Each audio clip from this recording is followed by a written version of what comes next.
So now let me turn to the Prime Minister, who will make his remarks, followed by the President.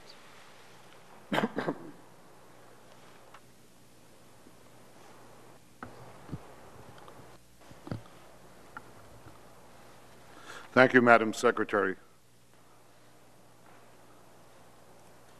I want to thank you and President Obama for the many efforts that you've invested to bring us to this moment.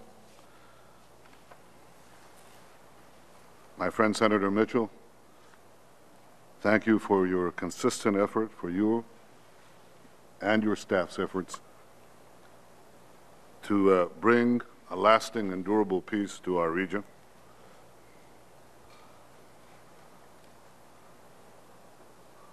President Abbas, as I said yesterday in our meeting at the White House with the President of the United States,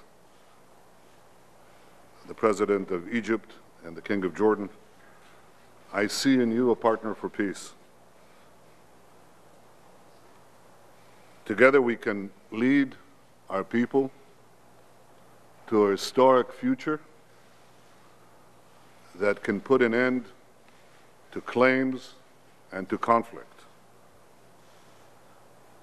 Now, this will not be easy. A true peace,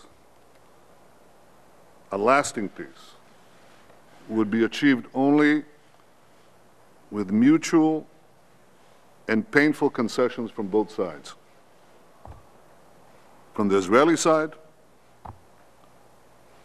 from the Palestinian side, from my side, and from your side. But the people of Israel, and I as their Prime Minister, are prepared to walk this road and to go a long way in a short time, to achieve a genuine peace that will bring our people security, prosperity, and good neighbors. Good neighbors. To shape a different reality between us. That's going to involve serious negotiations because there are many issues in contention. The core issues that you outlined, Madam Secretary, are things that we have disagreements on, but we have to get from disagreement to agreement. A big task. Now, 2 years ago, or rather a year ago, in a speech I gave in Bar Ilan University in Israel, I tried to outline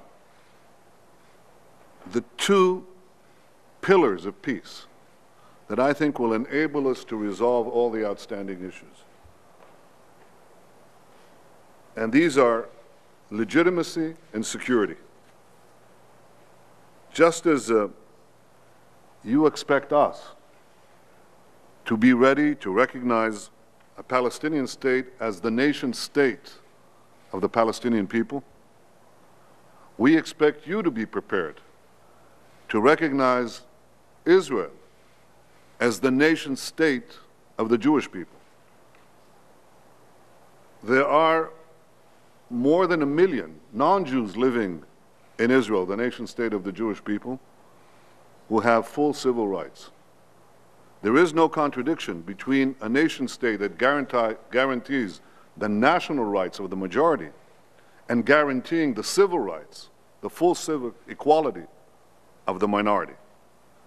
I think this mutual recognition between us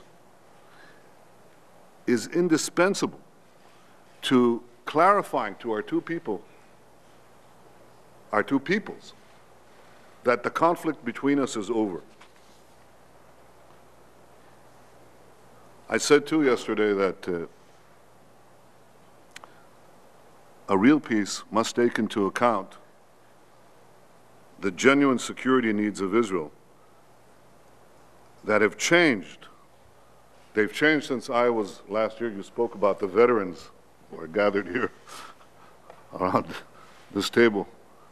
We've been here before. we fashioned the Hebron Agreement and the Y Agreement. This was 12 years ago. In these 12 years, new forces have risen in our region, and we've had the rise of Iran and its proxies and the rise of missile warfare. And so a peace agreement must take into account security arrangement against these real threats that have been directed against my country, threats that have been realized with 12,000 rockets that have been fired on our territory, and terrorist attacks that go unabated. President Abbas, I'm fully aware and I respect your people's desire for sovereignty. I'm convinced that it's possible to reconcile that desire with Israel's need for security. We anticipate difficult days before we achieve the much desired peace. The last 2 days have been difficult.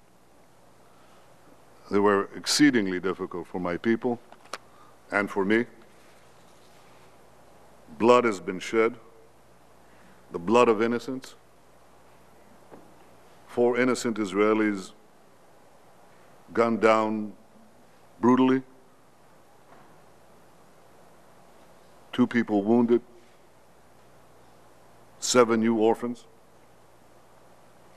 President Abbas, you condemned this killing. That's important. No less important is to find the killers. And equally, to make sure that we can stop other killers. They seek to kill our people, kill our state, kill our peace. And so achieving security is a must. Security is the foundation of peace. Without it, peace will unravel. With it, peace can be stable and enduring. President Abbas, history has given us a rare opportunity to end the conflict between our peoples, a conflict that has been lasting for almost a century. It's an unprecedented opportunity to end a century conflict.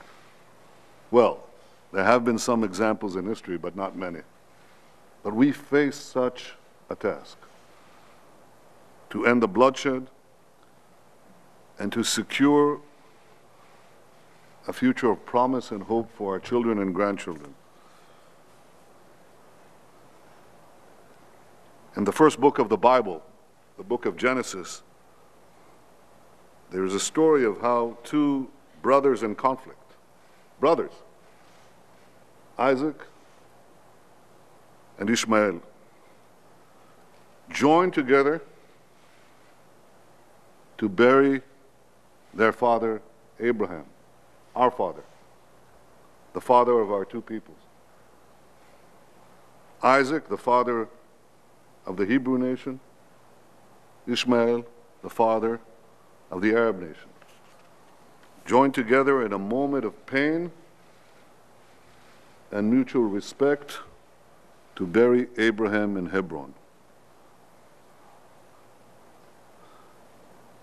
I can only pray, and I know that millions around the world, millions of Israelis and millions of Palestinians, and many other millions around the world, pray that the pain that we have experienced, you and us, in the last 100 years of conflict, will unite us not only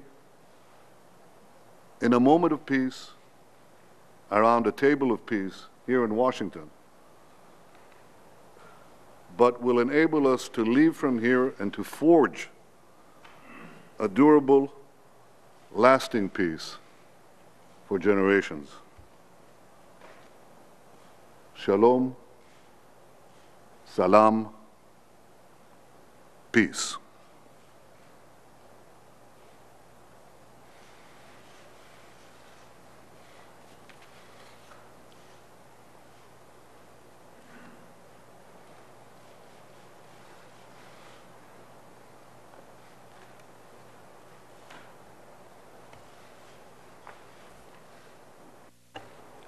الله الرحمن الرحيم.